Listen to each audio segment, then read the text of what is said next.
3월 10일 월요일. 가장 낮은 곳에서 피운 꽃.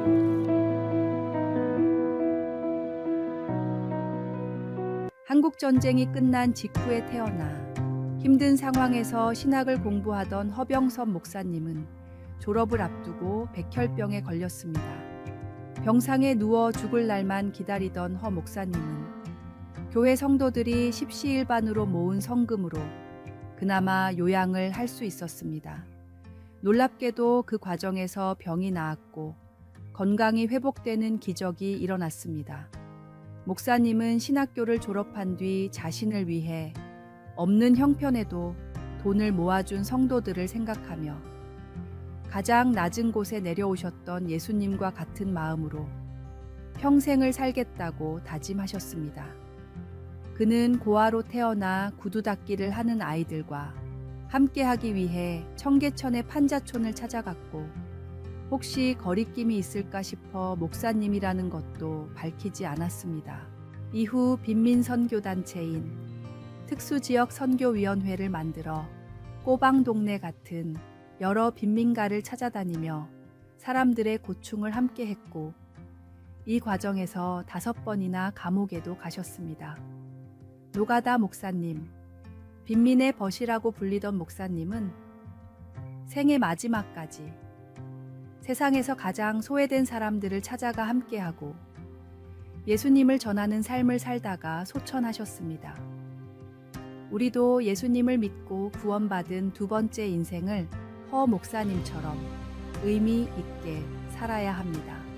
나를 조금 더 내려놓고 하나님을 위해 예수님처럼 섬기는 삶을 살아야 합니다. 직분이나 명예가 아닌 진정한 섬김의 자리에서 우리는 참된 기쁨을 발견할 수 있을 것입니다. 오늘의 말씀. 인자가 온 것은 섬김을 받으려 함이 아니라 도리어 섬기려 하고 자기 목숨을 많은 사람의 대속물로 주려 함이니라. 오늘의 만나. 당신은 지금 어떤 자리에서 누구를 섬기고 계십니까? 가장 낮은 자리에서 시작하는 작은 섬김이 하나님 나라를 위한 아름다운 열매가 될 것입니다.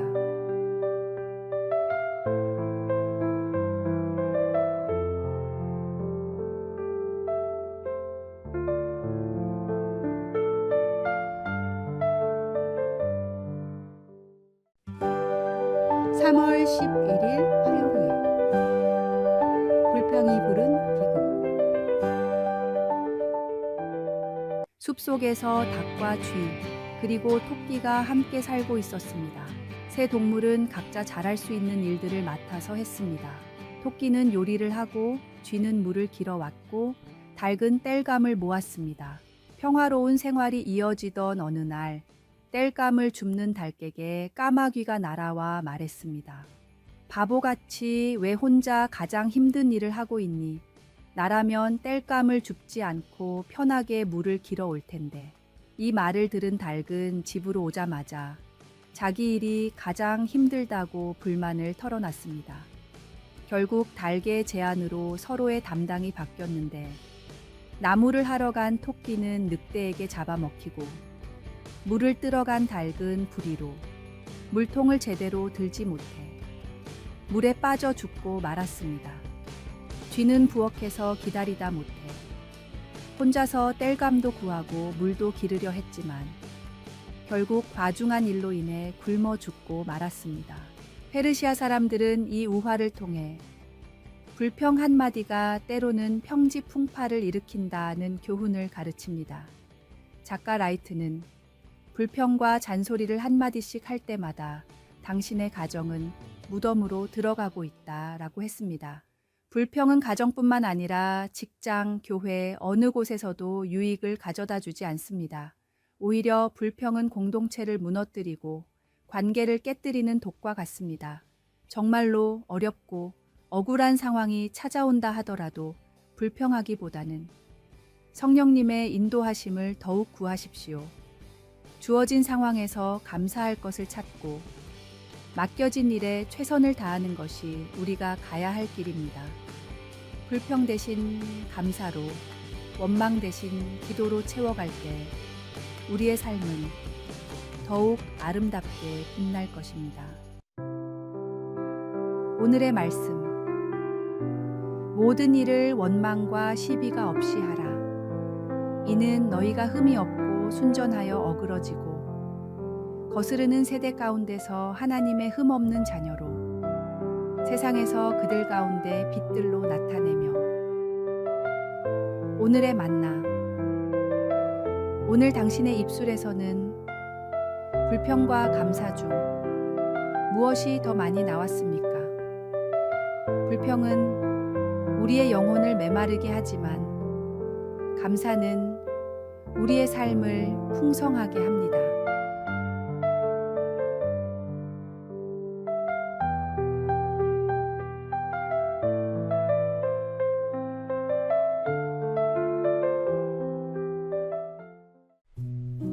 (3월 12일) 수요일.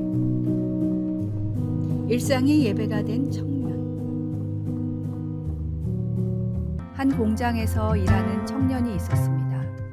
그는 매일 아침 출근 전 성경을 읽고 기도하는 것으로 하루를 시작했지만 자신의 삶이 하나님께 충분히 영광을 돌리지 못한다고 고민했습니다. 작은 기계 부품을 조립하는 단순한 일이 과연 하나님을 기쁘시게 할 수 있을지 늘 의문이었기 때문입니다. 어느 주일 교회에서 로마서 12장 1절 말씀을 듣던 중 그의 마음에 특별한 깨달음이 찾아왔습니다. 너희 몸을 하나님이 기뻐하시는 거룩한 산 제물로 드리라는 말씀이 그의 일상과 연결된 것입니다. 다음 날부터 청년은 자신의 일을 새로운 시각으로 바라보기 시작했습니다. 매일 아침 작업복을 입을 때마다 주님, 오늘 하루도 당신께 드리는 예배가 되게 하소서라고 기도했습니다.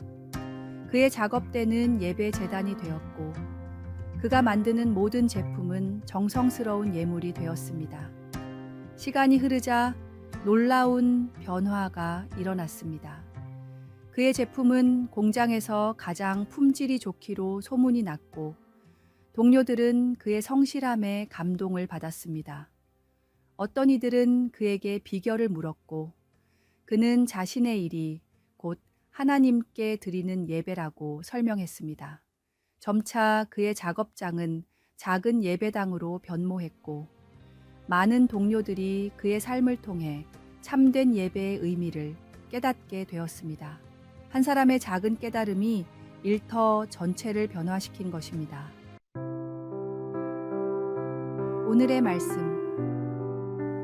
그러므로 형제들아, 내가 하나님의 모든 자비하심으로 너희를 권하노니 너희 몸을 하나님이 기뻐하시는 거룩한 산 제물로 드리라.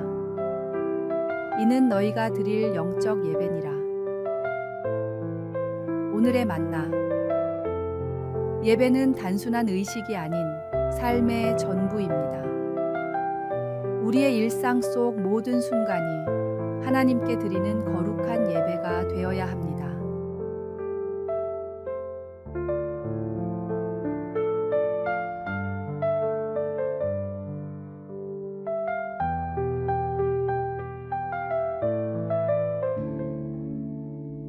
(3월 13일) 목요일. 열판의 기적.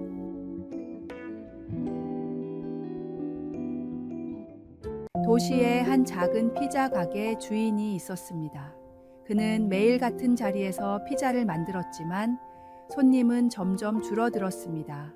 큰 프랜차이즈들이 들어서면서 가게는 위기를 맞았고 폐업 직전까지 갔습니다. 어느 날 그는 특별한 결심을 했습니다.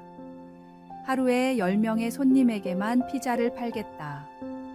이상한 결정이었습니다. 하지만 그는 매일 아침 일찍부터 가게 앞에 오늘의 피자 10판 한정 판매 라는 팻말을 세웠습니다. 첫날은 아무도 오지 않았고 이웃 상인들은 그를 비웃었습니다. 그는 포기하지 않고 매일 새로운 레시피를 연구했습니다. 실패작은 노숙자들에게 나눠주었고 그들의 솔직한 평가를 들었습니다. 한 달이 지나자 소문이 나기 시작했습니다. 저 가게 피자는 하루 10판만 만드는데 먹어본 사람마다 특별하다더라. 3개월이 지나자 새벽부터 줄을 서는 사람들이 생겼습니다.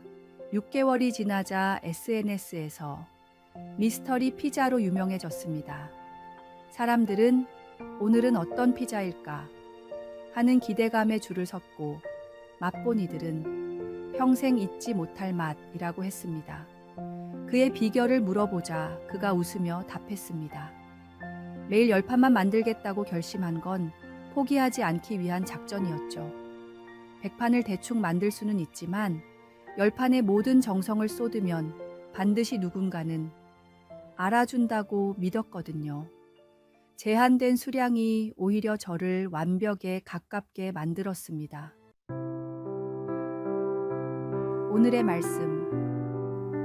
다만 이뿐 아니라 우리가 환난 중에도 즐거워하나니 이는 환난은 인내를, 인내는 연단을, 연단은 소망을 이루는 줄 알미로다.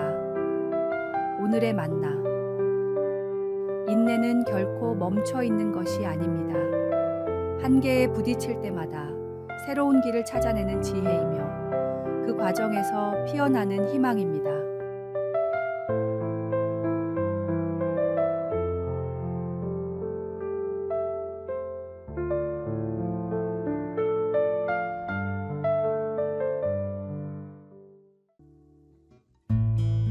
(3월 14일) 금요일.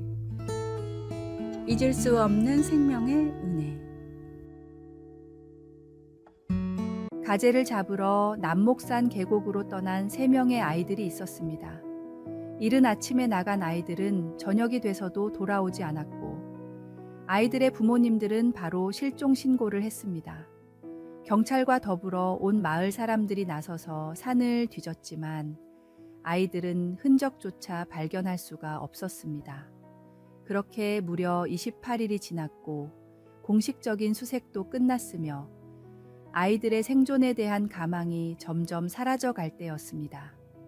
약초와 나무를 캐러 남목산을 오르던 할머니들이 가늘게 들려오는 살려주세요 라는 소리를 듣게 되었습니다.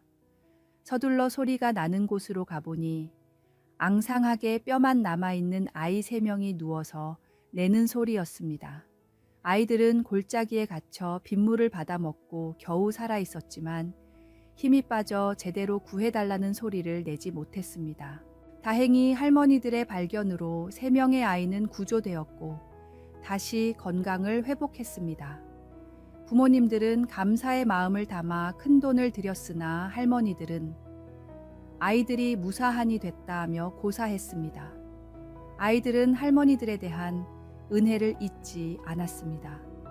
성인이 되어서도 매년 명절마다 찾아가 인사를 드렸고 할머니들이 모두 세상을 떠나실 때까지 한 번도 빠지지 않고 찾아갔습니다. 생명을 구해준 은혜는 절대로 잊을 수가 없기 때문입니다. 우리도 마찬가지입니다. 죄로 인해 영원한 죽음 앞에 놓여있던 우리를 구원하신 하나님의 은혜는 얼마나 크고 놀라운 것입니까? 내게 베푸신 하나님의 갚을 길 없는 구원의 그 은혜를 기억하며 매 순간 보답하는 삶을 사십시오. 오늘의 말씀. 내게 주신 모든 은혜를 내가 여호와께 무엇으로 보답할까? 내가 구원의 잔을 들고 여호와의 이름을 부르며. 오늘의 만나.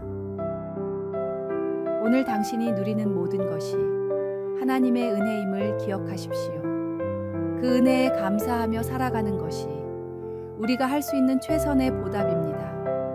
구원의 은혜를 잊지 말고 매일 새롭게 감사하십시오.